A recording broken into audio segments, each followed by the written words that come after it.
स्वागत आहे तुमचं मोरेताईंच्या रेसिपी चॅनल मध्ये।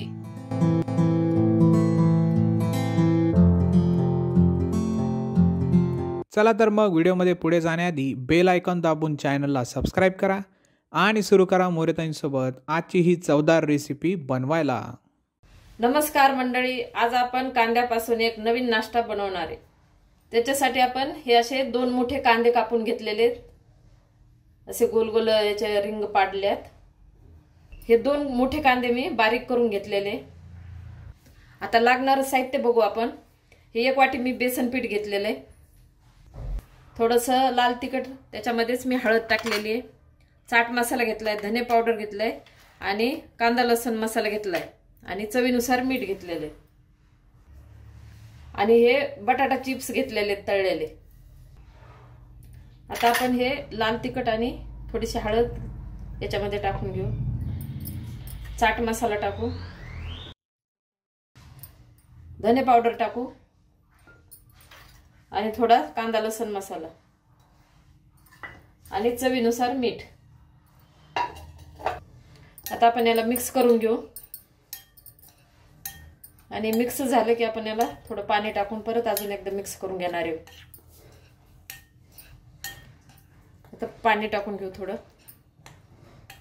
आपल्याला जास्त घट्ट नाही आणि जास्त पातळ पण नाही, मीडियम भिजून घ्यायचं।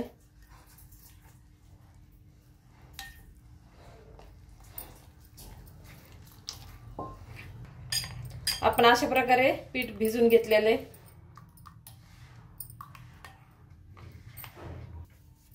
आता हे चिप्स आहे ना, आपण असे हातानेच असे बारीक करून घेणार आहे।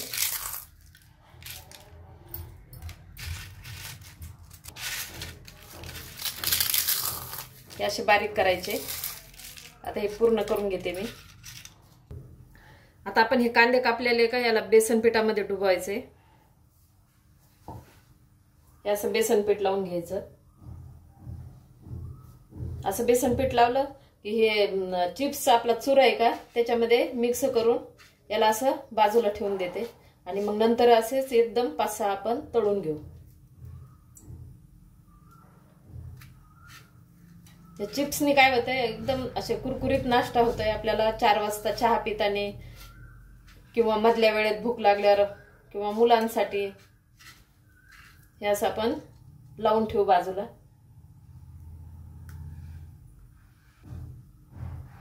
आता हे आपण इतके कांद्याला बेसन पीठ आणि चिप्स लावून घेतलेत। आता आपण याला तळून घेऊ।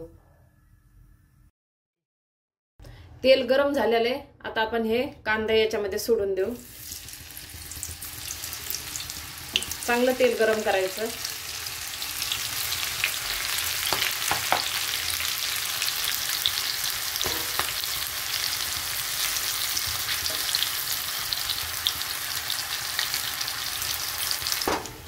छान तळलंय, कलर पण छान आलाय। आता आपण काढून घेऊ।